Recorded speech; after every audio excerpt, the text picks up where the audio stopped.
안녕하세요. 치유와 성장이라는 큰 주제를 가지고 앞으로 여러분과 4번의 시리즈 강의를 하게 된 김정선입니다. 반갑습니다. 오늘은 그 첫 시간으로 트라우마로 이해하는 나의 아픔과 상처라는 제목으로 여러분과 이야기를 나눠보려고 합니다. 우선 이야기 2개로 시작해 보겠습니다. 여러분 개그우먼 이성미 아세요? 그 TV에 나왔던 프로그램에서 제가 들었던 내용인데요. 이성미 씨는 김밥을 안 먹는데요. 그래서 이제 무슨 일이 있었나 이렇게 들어보니까 어린 시절에 그 부모님 없이 혼자 이렇게 자취를 하거나 하숙을 전전하면서 좀 살았던 경험이 있나 봐요. 그래서 이제 특히 이제 그 혼자서 이렇게 생활을 하는데 제일 곤란할 때가 언제였냐면 소풍 갈 때 아무도 김밥을 싸주는 사람이 없었어요. 마침 중학교 때 친한 친구가 이제 형미 씨한테 이렇게 얘기를 했대요. 그 내가 김밥 싸줄게. 우리 엄마한테 부탁해서 내 거 쌀 때 너 것도 싸줄게. 그래서 이제 소풍 가는 날 자기 집으로 오라고 그랬대요. 얼마나 그게 고맙고 또 흥분이 되는지. 그래서 이제 아침에 일찍 친구 집에 갔는데요. 마침 친구 엄마가 부엌에서 김밥을 싸고 계셨는데 그 친구 아빠가 좀 성격이 좀 이렇게 폭력적인 분이셨나 봐요. 갑자기 나오더니 이거 뭐 하는 거냐고. 그러니까 친구 엄마가 얘네도 소풍 가는데 김밥 싸고 제 그 성미 것도 싼다고. 그때 그 친구 아버지가 친구 어머니 머리채를 잡고 막 이렇게 막 흔들면서 욕을 하면서 우리 집 먹을 것도 없는데 뭐 저딴 욕을 하면서 김밥을 싸주냐 그러면서 갑자기 김밥을 막 내동댕이 치셨대요. 성미 씨가 그 어린아이가 깜짝 놀랐겠죠? 너무 당황하고. 그래서 이제 그 자리를 뛰쳐나왔대요, 울면서. 그때가 중학교 1학년 때였는데 성미 씨가 그때 이후로 나는 김밥을 안 먹어 라고 이야기를 했어요. 2번째 이야기예요. 이건 제가 얼마 전에 그 우연히 그 세바시라는 그 여기 세바시죠. 세상을 바꾸는 시간. 세바시 강의를 우연히 듣게 됐는데 윤홍근이라는 정신과 의사의 강의였어요. 그 강의 중에서 자신의 어린 시절 이야기를 들으면서 그 이야기를 좀 해드릴 거예요. 초등학교 2학년 때 가족들하고 바닷가에 놀러 갔다가 이제 이렇게 파도 타기, 튜브를 타고 파도 타기를 하고 놀았대요. 그러다가 이제 파도, 그 튜브를 타고 이렇게 막 아무 생각 없이 파도를 타고 있다가 가만히 주위를 둘러보니까 아무도 없더래요. 그리고 자기는 한참 밀려서 바다 한가운데 혼자 떨어진 걸 알게 됐어요. 얼마나 무서웠겠어요. 막 소리를 치고 살려달라고 했는데 사람들이 자기 목소리를 못 듣는 거예요. 물론 이제 그러다가 다행히 얼마 있다가 구조가 됐어요. 몸에는 무슨 상처가 생기거나 하지 않았지만 그 윤홍근 그 박사님이 뭐라 그러냐면 내가 이러다가 죽을 수도 있겠다 싶어서 너무 무서웠고 그래서 그 뒤로 며칠 동안 밤에는 악몽을 꾸면서 시달리기도 했대요. 그만큼 무서운 경험이었어요.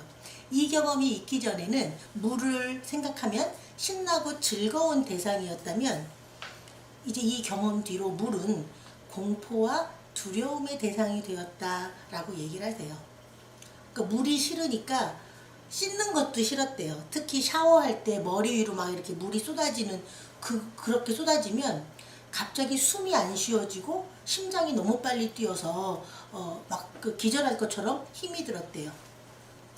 그래서 그때부터 샤워도 안 하고 머리를 감을 때는 샤워 대신 바가지에 물을 담아서 구석에서 쪼그리고 앉아서 조심스럽게 머리를 감았대요.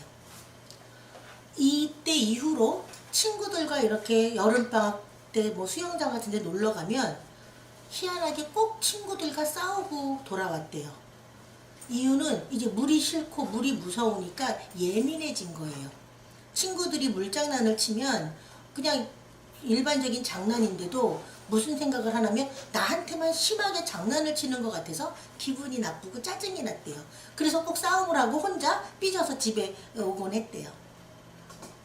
그런데 그 당시에 그 자기가 어떻게 생각을 했냐면, 아, 내가 이렇게 행동하는 게 그때 해수욕장에서 빠져서 그랬지 라는 생각을 하기보다는 그냥 다른 이유 때문에 내가 이런다라고 생각을 했대요.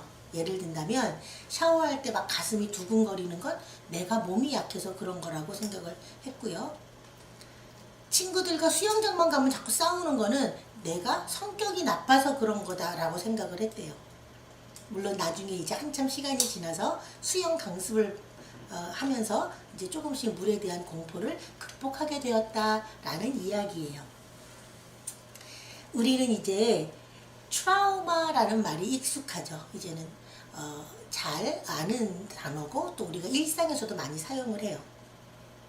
아까 그 개그우먼 이성미 이야기가 될 때도 자막으로 장난처럼 김밥 트라우마 뭐 이렇게 자막이 달리기도 했어요. 여러분, 트라우마는 우리가 잘 알듯이 예를 들면 이런 거죠. 여러분 만약에 크게 부딪히면 어떻게 되죠? 뼈가 부러지고 피부가 찢어지면서 피가 날 거예요. 큰 부상을 입어요. 우리가 오늘 이야기하는 트라우마는 사실은 사이킥 트라우마의 줄임말이에요. 심리적 트라우마. 우리가 살다 보면 뭐 이런저런 마음이 힘들고 어려운 일을 겪어요. 이런 거는 보통 우리가 스트레스라고 하지 트라우마라고 하지 않아요. 트라우마는 아까 막 이렇게 큰 충격, 뼈가 부러지고 피가 나는 그런 것처럼 우리 마음에 큰 충격을 받는 사건을 이야기를 해요. 그래서 일상에서 겪는 스트레스와 달리 내가 생명의 위협 같은 큰 충격적인 일을 경험하고 그 일로 인해서 아까 그 윤홍근 의사 선생님의 이야기처럼 우리의 생각, 감정, 행동에 영향을 주는 거예요. 그러면서 삶에 지속적으로 부정적인 영향을 주는 경험, 이게 트라우마죠. 트라우마는 어떨 때 우리가 이제 트라우마라고 하는 그런 상황들이 많이 있는데요. 일단 먼저 떠오르는 거는 우리 세월호 사건, 가장 먼저 떠오르는 그런 트라우마 사건이에요. 그런데 사실 여기 우리 그 트라우마 상황의 그 종류들을 보면 처음에 트라우마를 연구한 거는 전쟁을 통해서예요. 전쟁을 겪는 군인들이 이상 증상을 보이면서 트라우마를 연구하게 됐죠. 또 트라우마는 예를 들면 911, 9.11 테러 같은 테러도 트라우마 사건이에요. 아우슈비츠 수용소 같은 처참한 경험, 이것도 트라우마일 수 있어요. 또 그 옆에 내려가서 보면 뭐 강도에게 위협을 당한다거나 유괴나 인질의 경험, 그런 것도 트라우마겠죠. 또 요즘 이제 장마철인데요. 우리 홍수, 뭐 쓰나미, 산불과 같은 자연재해도 트라우마의 경험일 수 있고요. 또 비행기 사고나 열차 사고, 자동차 사고, 교통사고 같은 것들도 트라우마틱 사건이다라고 이야기할 수 있어요. 여기에 보면 학교 폭력 왕따 당하는 경험도 트라우마 경험이 될 수 있고요. 가정 폭력, 학대, 아동 학대, 또 신체적인 학대, 폭력은 없다고 하더라도요. 그냥 부모가 그 아이한테 아무 관심이 없이 그냥 이렇게 방치되는, 버려두는 그런 경험도 트라우마의 경험이 될 수 있어요. 그리고 강간과 같은 성폭력, 근친 성폭력, 이런 것들도 트라우마의 경험이다 라고 우리가 이제 일반적으로 알고 있죠. 트라우마로 나타나는 증상들은 어떤 것들이 있을까? 뭐 자세하게 그렇게 할 필요는 없지만 아까 예를 가지고 한번 그냥 아주 특징적인 증상들을 보면 일단 밤에 악몽을 많이 꿔요. 그 사건이 나에게 충격을 줬는데 지하철 예를 들면 대구 참사, 그 지하철 참사 같은 경우에도 거기 생존자가 호소하는 것 중에 밤마다 악몽을 꾼다는 걸 이야기를 하죠. 그래서 밤에 그 연기가 자욱한 지하철 내부에서 출구를 찾는, 밤새 찾는 그런 시달리는 악몽을 꾼다라고 이야기를 하죠. 그래서 이렇게 악몽이 증상 중에 하나일 수 있고요. 또 여기 플래시백이라고 그랬는데 그 상황이 연상되는 것들로 인해서 그때 그 사건들이 떠오르면서 그거를 피하고 싶거나 뭐 회피하는 그런 것들도 나타날 수 있죠. 예를 들면 샤워하는데 그 물 같은 것도 그때 그 바닷물에 빠졌던 경험 때문에 샤워가 싫어진다거나 이런 것들도 그런 증상일 수 있어요. 플래시백도. 또 이거 외에 아까 억압이라고 했는데요. 내가 이렇게 하는 게 그때 그 트라우마 경험 때문에 그렇지 라고 이해하면은 훨씬 좀 그 상황이 이해하기가 쉬운데, 그때 우리 그 많은 방어 기제 중에 하나죠. 그거를 무의식 속에 억압시켜 버려요. 그래서 내가 그것 때문에 물을 싫어하는 거고 이래서 친구들과 싸우는 거야 라고 생각하지 않고, 내가 성격이 나빠서 이렇게 맨날 싸우나 봐 라고 생각하는 거, 이런 것들이 억압이죠. 그 외에도 여러 가지 그 예민하게 친구들과 싸운다든가, 또 그 김밥을 보면, 아까 그 플래시백에서 김밥을 보면 그때 그 불운했던 어린 시절이 떠올라서 김밥을 안 먹는다라든가, 또 관계에서 계속 친구들과 싸우면서 관계에 어려움이 있다라든가, 이런 것들이 트라우마의 증상들, 특징적인 증상들이에요. 그래서 트라우마는 이처럼 충격적인 사건을 겪고 이 경험이 마음에 깊은 상처를 남기고 내 삶에 다양한 형태로 부정적인 영향을 주는 것이다 라고 이야기할 수 있어요. 그런데 이제 이 장면을 보시면 트라우마를 이제 많은 학자들이 연구하는데 이제 이런 연구 발표들이 많이 나타나고 있어요. 그게 뭔가면, 한 번 겪는 일회성 트라우마, 예를 들면 교통사고라든가 아까처럼 물에 빠질 뻔한 것 같이 한 번 일어났던 일회적인 트라우마 사건, 물론 그것도 충격적인 사건이지만 일회적인 사건보다는 가정폭력이나 아동학대 혹은 금친성폭력, 학교폭력과 같이 반복적으로 지속적으로 일어나는 그런 트라우마 경험이 훨씬 더 해롭고 나쁜 영향을 준다는 사실이 지금 밝혀지고 있어요. 여기 한번 그 그래프를 보시면 이런 흥미있는 실험을 했어요. 새끼쥐 실험인데요. 그 새끼쥐들을 우리에 집어넣고 관찰을 했어요. 여기 보면 열흘 동안 실험을 하는데, 위에 왼쪽에 보면 활동량이 있어요. 새끼쥐들이 막 행복하게 막 활발하게 움직이면서 즐겁게 우리에서 놀고 있어요. 4일째 되는 날, 그때 고양이도 아니고요, 그냥 고양이 털, 쥐들에게는 이게 천적이라고 그러죠. 고양이 털을 우리에다가 집어넣어요. 그리고 24시간 고양이 털을 우리 속에 집어넣었어요. 자, 그렇게 보니까 어때요?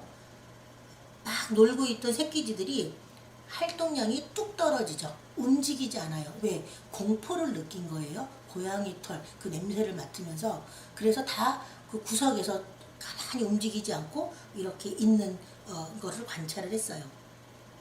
여기서 더 중요한 그 실험이에요. 24시간 있다가 5일째 되는 날 그 고양이 털을 제거했어요. 그리고 우리가 기대했던 건 뭔가면, 이제 위협이 없어졌으니까 새끼쥐들이 다시 옛날처럼, 예전처럼 활발하게 활동할 거를 기대했어요. 그런데 그래프는 어떻죠? 다시 예전으로 돌아가지 않고 여전히 그 공포를 한번 느끼고 나서 안전이 위협되자 이렇게 계속 긴장하고 두려움에 움직임이 없었다는 그런 실험이에요.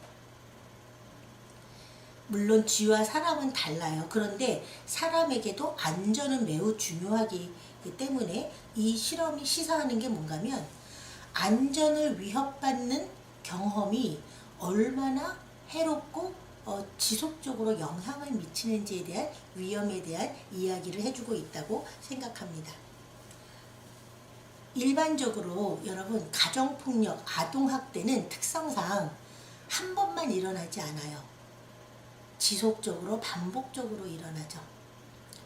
문제는 가정폭력, 아동학대가 일어났을 때 그 당하는 아이는 다른 방법이 없어서 그 집에서 계속 살아가야 한다는 그 점이 정말 안타까운 점이죠.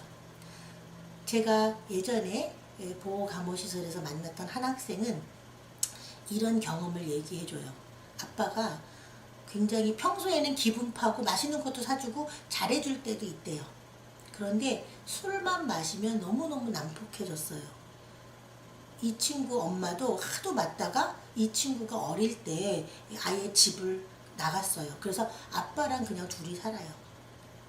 그리고 나서 이제 아빠가 또 자기도 때리기 시작했는데 그냥 뭐 한두 대 때리는 정도가 아니라 이렇게 맞다가는 죽을지도 모르겠다라고 생각될 정도로 폭력이 심했어요. 어쩔 때는 기절할 때까지 맞은 적도 있대요. 근데 문제가 뭔가면 너무 무서워서 신발도 못 신고 그 집을 나와서 아빠를 피했는데요. 문제는 어린아이였고 돈도 없고 마땅히 갈 데가 없어요. 집은 너무 무서운데.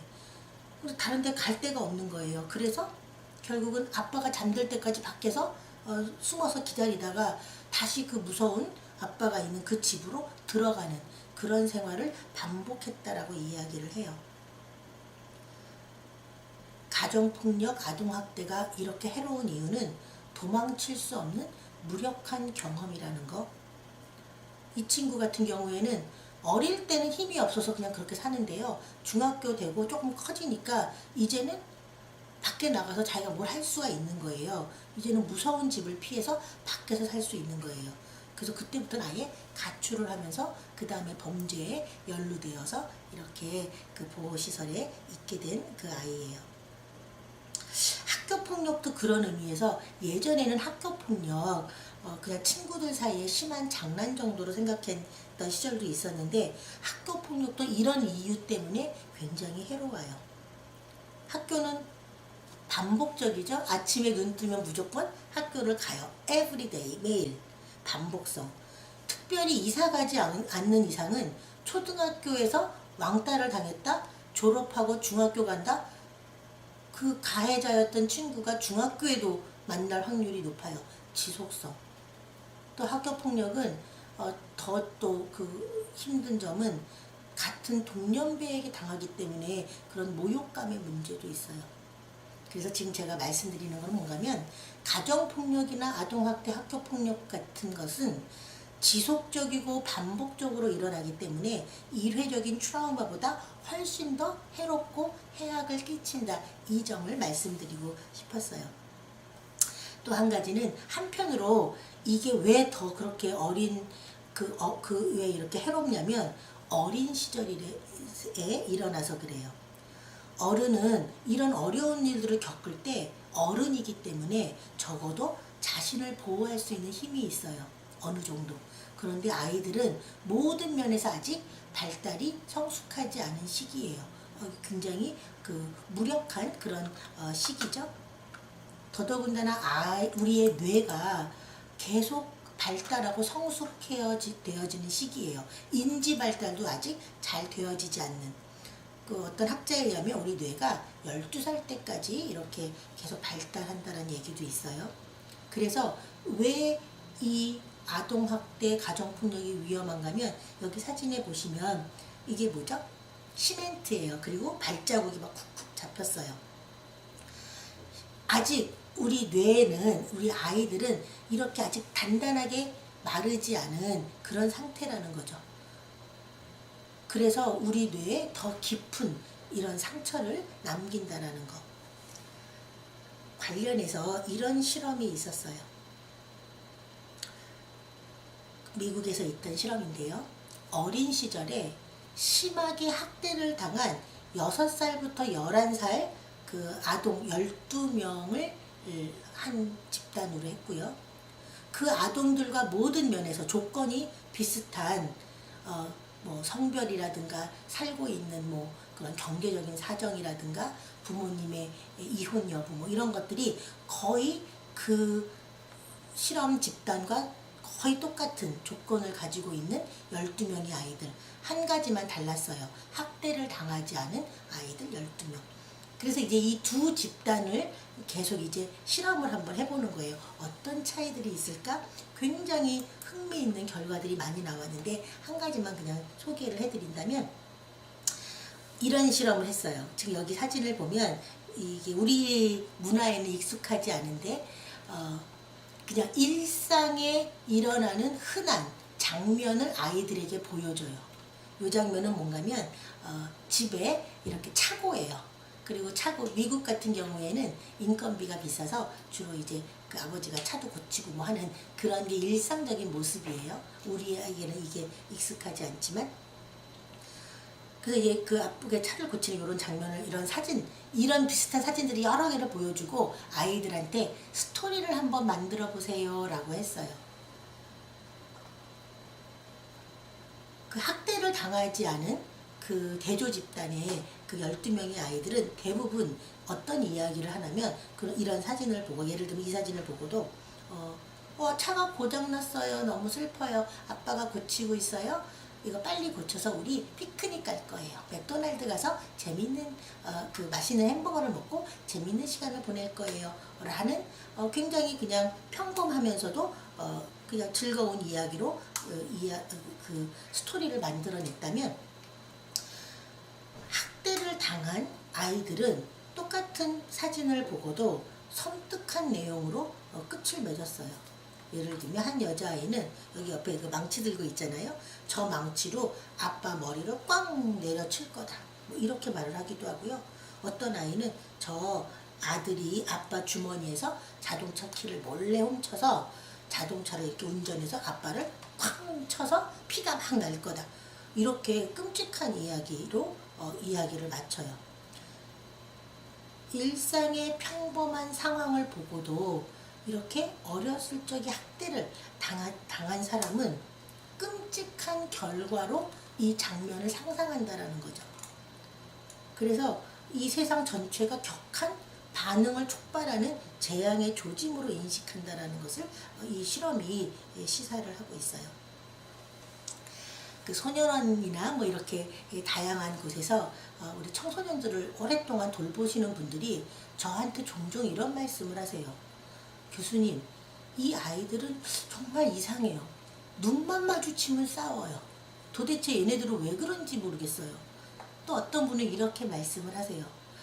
보통 사람들은 이렇게 의견이 안 맞으면 대화를 하면서 문제를 풀어가잖아요. 근데 이곳에 있는 아이들은 같이 뭘 하다가 마음에 안 들면 갑자기 막 버럭 화를 내거나 물건을 던지면서 과격한 반응을 해요. 그래서 깜짝 놀라요. 어린 시절 학대를 당한 경험이 있는 아이라면 이런 반응이 아까 말씀드린 그런 실험을 통해서 좀 더 이해가 되죠. 식당에서 우리가 이제 이렇게 음식을 주문하는데 나보다 늦게 온 사람 음식이 먼저 나와요. 그럼 보통 우리는 그냥 뭐 미리 예약을 했나?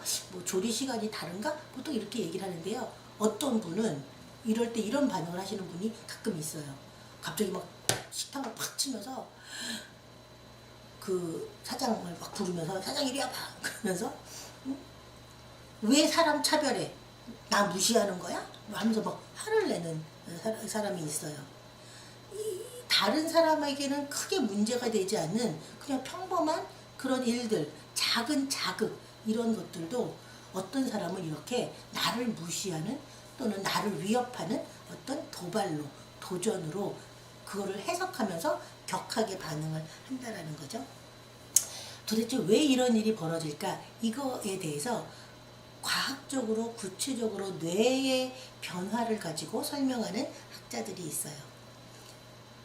여기 이 장면을 보면 트라우마가 단순히 그냥 우리 마음에 그냥 마음이 힘들어지는 그런 것만 초래하는 게 아니라 전체 우리 뇌, 호르몬, 신경계 이런 것들에게 영향을 준다라고 이야기를 해요. 여기 보면 한 가지만 예를 들어드리면 여기 보면 해마가 있죠. 해마는 우리 기억, 저장하고 하는 그런 기억 관련 뇌 부위고요. 여기 편도체는 감정과 관련, 우리 생존과 관련되는 그런 감정을 담당하는 부위예요. 그리고 여기 나와 있지 않지만 우리 앞쪽에 이 부분은 전두엽이라고 그래서 어떤 상황을 합리적으로 판단하는 그런 뇌 기능을 이야기해요. 자, 이런 뇌 전체 기능이 이렇게 조화롭게 우리가 사건을 해석하고 바라보는 거에 도움을 주는데 이 기능을 왜곡시키거나 영향을 준다라는 거예요. 제가 쉽게 예를 하나 들어드릴게요. 여기 동물원 사진이에요. 사자우리예요.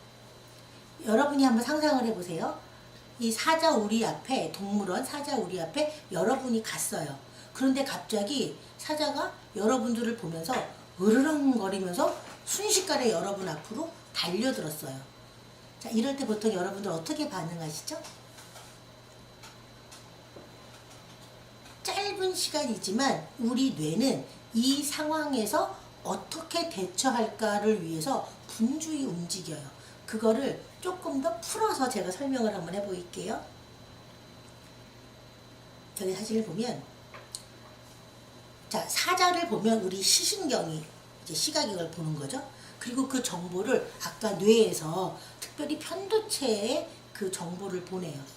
자, 이 뇌는 이게 지금 위험하냐 안 위험하냐, 그러면 도망갈 거냐 아니면 피할 거냐 싸울 거냐, 이런 것들을 순식간에 결정하는 거예요. 그래서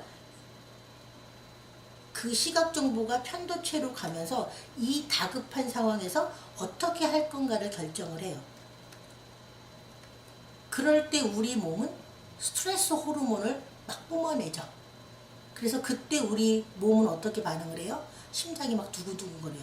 사자가 확 다가오면 깜짝 놀래요. 식은땀이 나요. 긴장을 해요. 근데 보통 우리가 그렇게 동물원에서 그렇게 깜짝 놀라고 긴장하지 않아요. 그런 반응이 나오려는 찰나에 아주 잠깐 시간차를 두지만 이 시각 정보가 편도체뿐만 아니라 전두엽으로도 그 정보가 가요.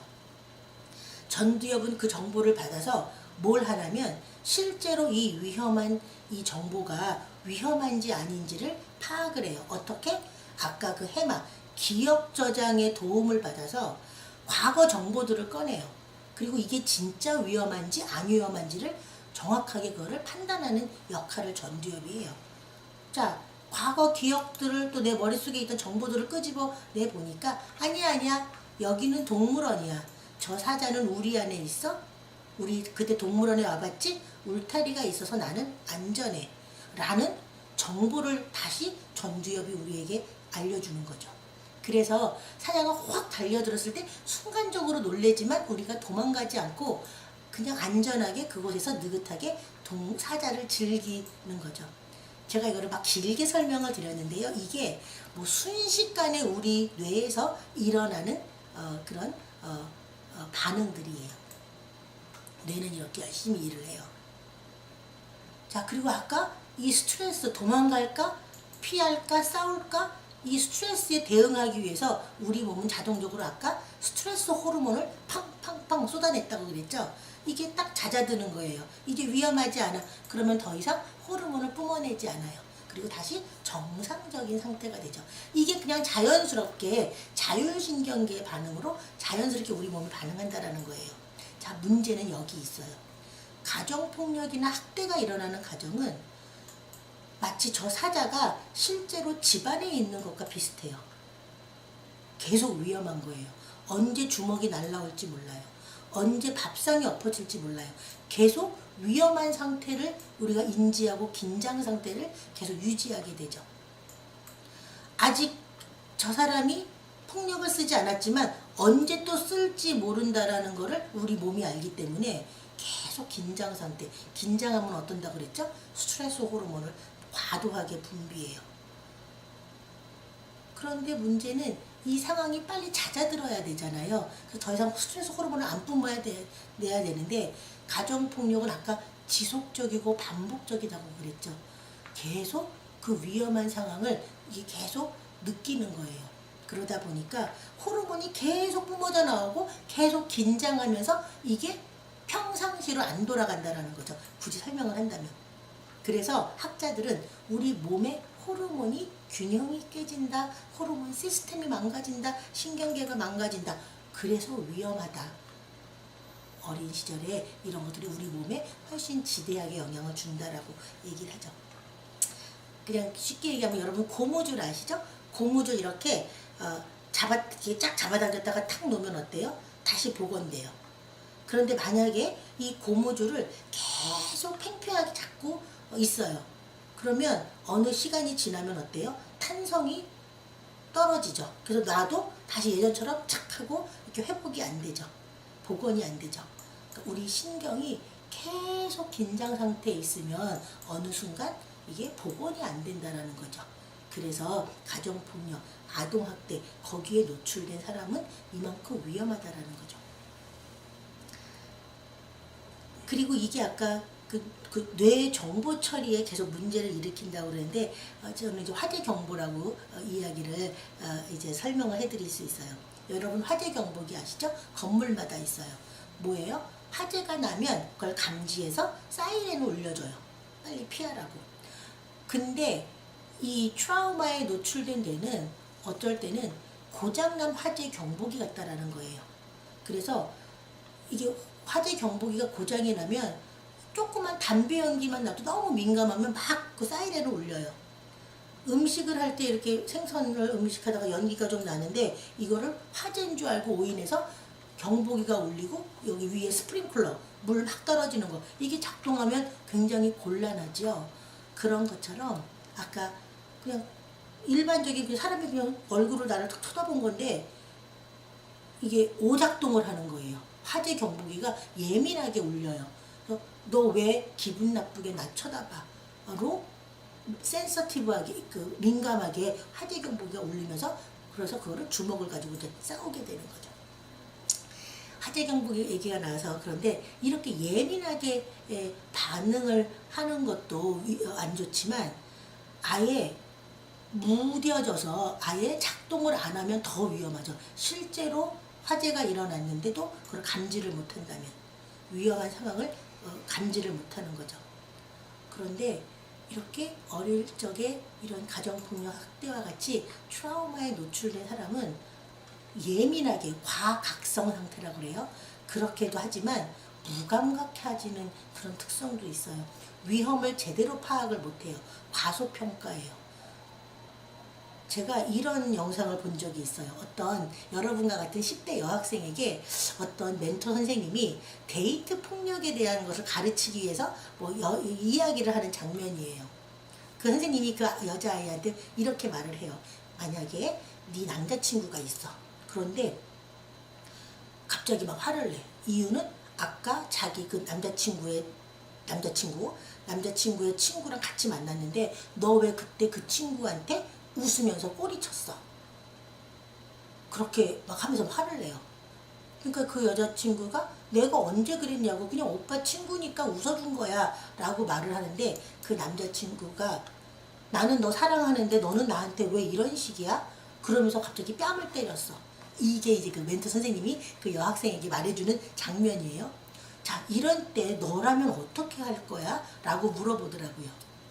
여러분이라면 만약에 여러분 남자친구가 이런 상황이다. 그럼 여러분들은 어떻게 반응하시죠? 말이 안 되는 상황이죠? 설령 그 여학생이 남자친구에게 친구에게 꼬리를 쳤다고 하더라도 그게 그 남자친구가 이 여자친구에게 뺨을 때리는 폭력이 일어나는 상황은 안 되는 거죠. 그 사람은 분노 조절이 안 되는 사람이에요. 매우 위험한 사람이에요. 그런데 제가 깜짝 놀라면서 그 영상을 본 게 왜 기억이 나냐면 그 영상에 나오는 여학생이 이제 선생님이 너 이럴 때 어떻게 반응할 거야? 라고 물어보니까 이렇게 답을 하는 거예요. 미안해 라고 할 거래요. 그 남자친구가 자기를 때렸는데 미안해 그런데요. 그래서 왜 너 그렇게 말을 해? 물어보니까 이유인 즉슨 남자친구가 화가 났으니까 우선 남자친구를 달래줘야 되겠다라는 생각에 일단 미안해라고 한대요. 여러분 말이 안 되는 거 아시죠? 데이트 폭력 피해자들의 경우를 보면 사실은 이럴 때가 많아요. 이미 폭력이 일어나기 전에 여러 가지 위험 신호들이 있었어요. 그런데 그 위험 신호를 제대로 못 봐요. 또는 위험 신호가 있는데도 과소평가를 해요. 그러다 보니까 이 데이트 폭력이라는 그런 위험에 자신을 빠뜨리는 경향이 있어요.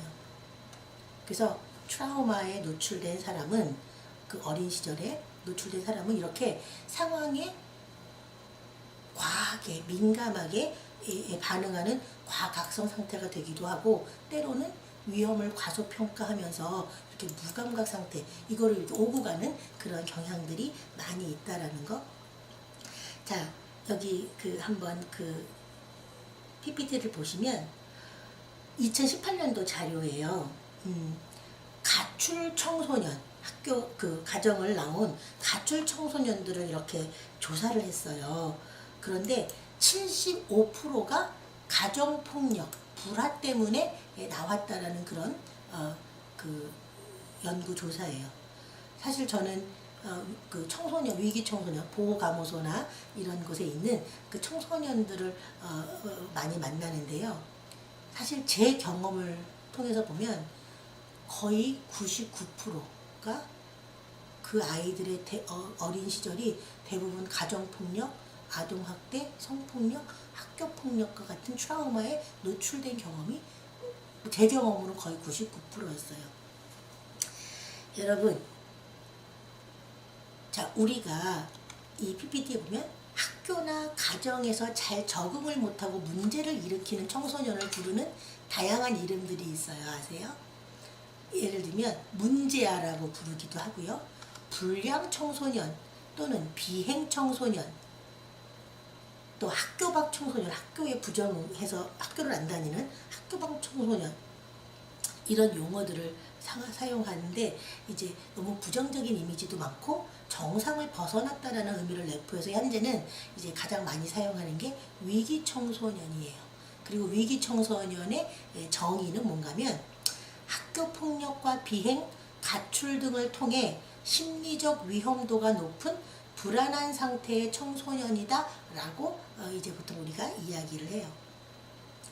그런데 오늘 제가 강의한 그 내용, 트라우마의 관점에서 보면 왜 그 아이가 그토록 쉽게 화를 내고 폭력적이 되는지, 왜 학교에 적응하지 못하고 무기력하게 멍하게 앉아 있는지, 혹은 술이나 담배, 게임처럼 자극적인 것에 매달리는지, 왜 오토바이 폭주나 문란한 성행위와 같은 위험한 상황에 자신을 무방비로 노출시키는지, 이런 비행이죠. 이해하기 어려운 행동이나 증상들을 우리가 조금 이해할 수 있다는 거죠. 어쩌면 비정상적인 상황에서 적응하려는 정상적인 시도로 이해할 수 있지 않을까. 학교 선생님 중에서 이런 말을 하는 사람이 있어요. 가정 환경이 나쁜 아이들은 대개 공부도 못하더라. 주의가 산만하고 의욕이 없다. 라는 말을 해요. 가슴이 아파요. 한편 다르게 한번 생각해 보면 밤새 아빠의 술주정으로 잠을 제대로 못 자고, 또는 아침에 성질을 부리는 엄마가 등을 발로 차서 학교에 등교한 아이가 학교에서 매사에 막 공부에 집중하고 의욕적인 게 더 이상한 거 아니에요? 그래서 제가 이제 오늘 이야기에서 한 가지만 더 요런 특징도 좀 알아두면 좋을 것 같아서 말씀을 드린다면, 아까 여러 가지 트라우마에 영향을 받는데 이런 연구도 있어요. 단순히 과각성, 둔감하게 되는 것뿐만 아니라 그런 이유들 때문에 이런 트라우마에 많이 노출됐던 사람들은 미래를 생각하고 예측하는 능력도 영향을 많이 받는데요. 예를 들면 이런 거예요. 우리가 공부가 막 신나고 좋은 사람은 거의 없어요. 공부는 지겹고 별로 재미없어요. 그런데 공부를 하는 이유가 있어요. 보통은 지금은 재미없고 힘들지만 다음에 시간이 지나서 주어지는 보상, 예를 들면 성적이 올라간다라든가, 그래서 칭찬을 받는다든가, 또 내가 원하는 그 대학에 간다라든가, 이런 미래의 보상 가능성을 내가 추측해요. 예측해요. 그래서 지금 이 힘들고 지겹지만 이거를 참아낸다라는 거죠. 그런데 이렇게 트라우마에 노출된 많은 아이들 같은 경우에 바로 이렇게 미래에 예측하는 그런 능력이 많이 부족하다라는 거예요. 그러다 보니까 당장 보상을 주는, 쾌감을 주는 게임이나 다른 놀이에 더 빠질 수 있다라고 이렇게 이야기하기도 해요. 이제 강의 이제 조금씩 이제 마무리가 돼 가는데요. 위기 청소년 그런 의미에서 아까 위기 청소년 제가 정의를 우리가 이렇게 활용합니다 하는데 저는 이렇게 정의를 내리고 싶어요. 위기 청소년이란 트라우마의 아픔과 고통을 경험하고 그로 인해 지금 위기를 겪고 있는, 그래서 돌봄과 사랑의 관심이 꼭 필요한 청소년이다. 이게 제가 내리는 그런 제 정의고요. 여러분 물론 이거는 꼭 기억하시면 좋겠어요.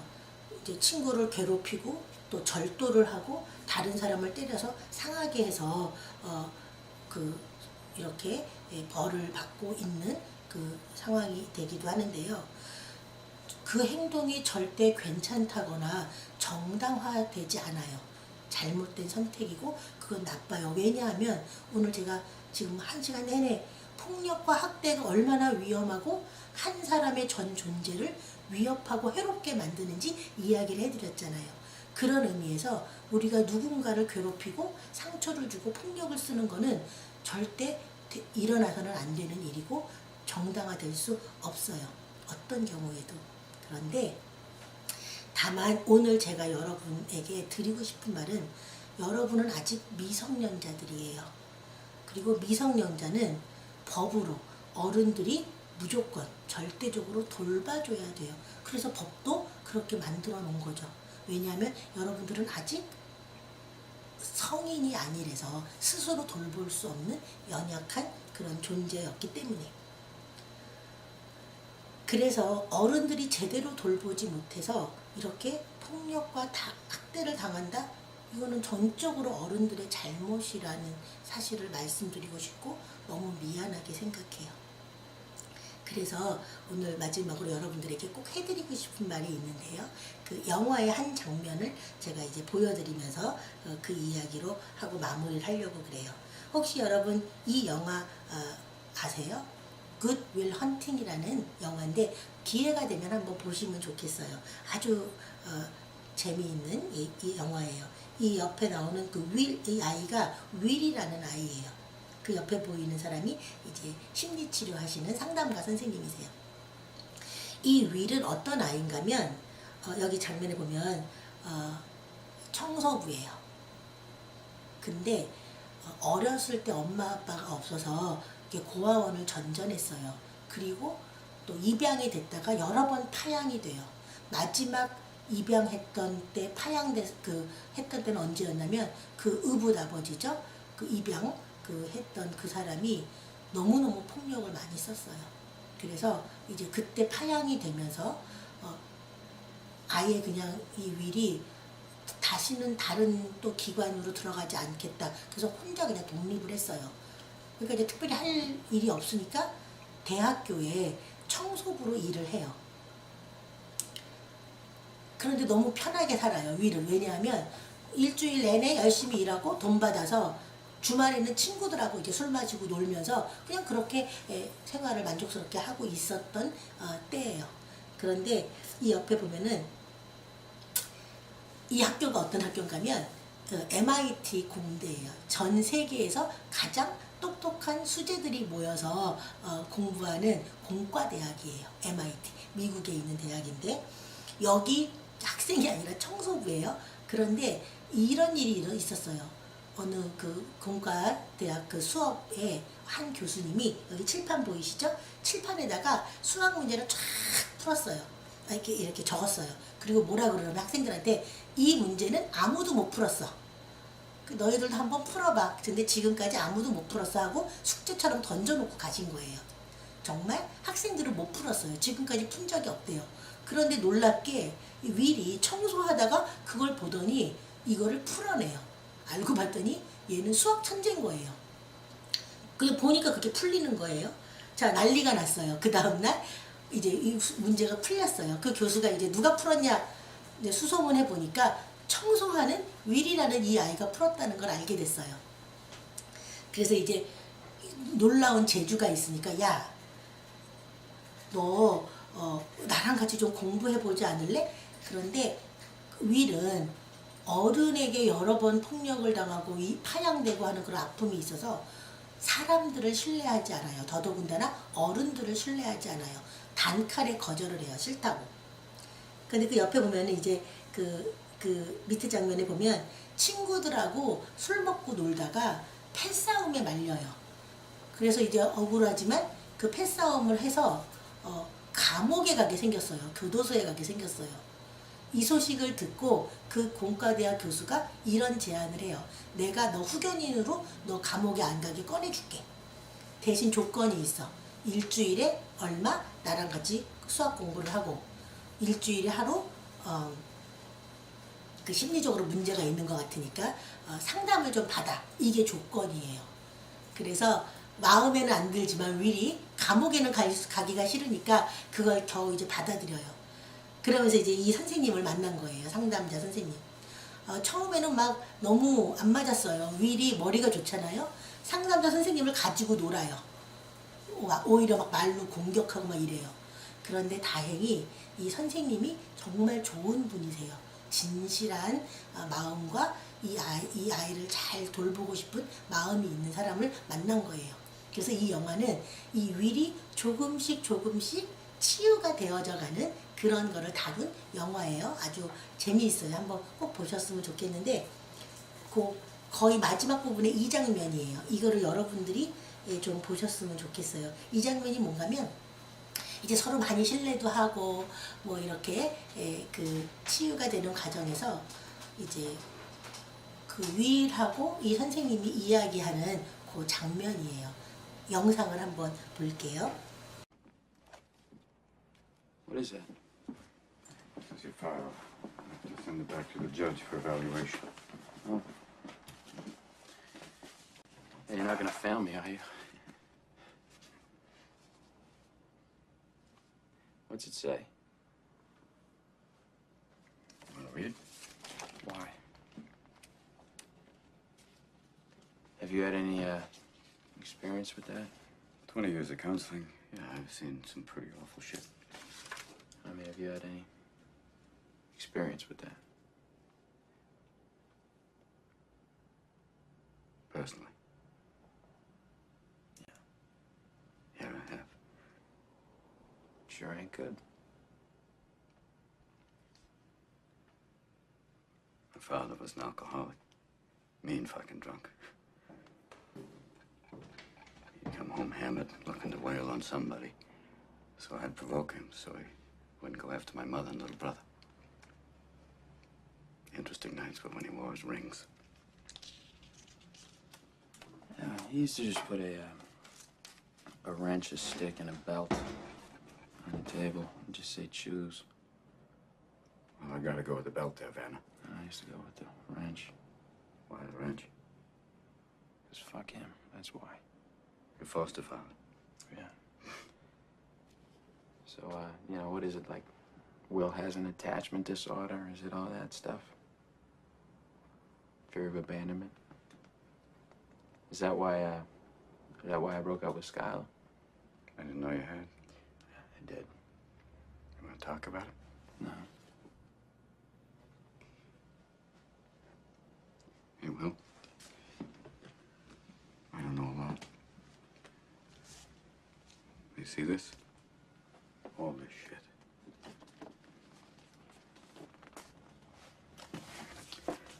This is not your fault.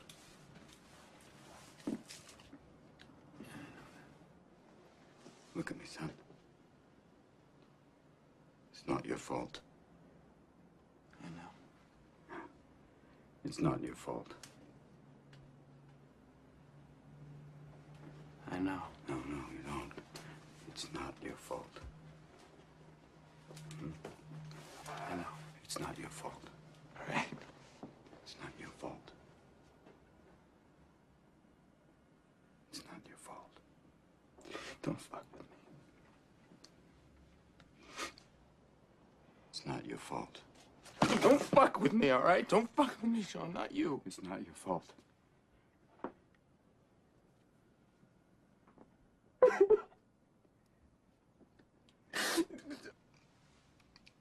It's not your fault.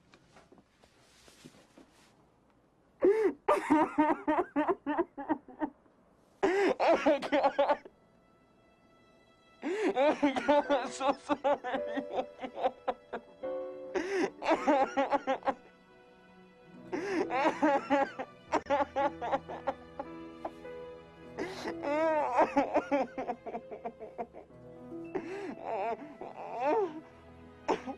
Fuck them, okay?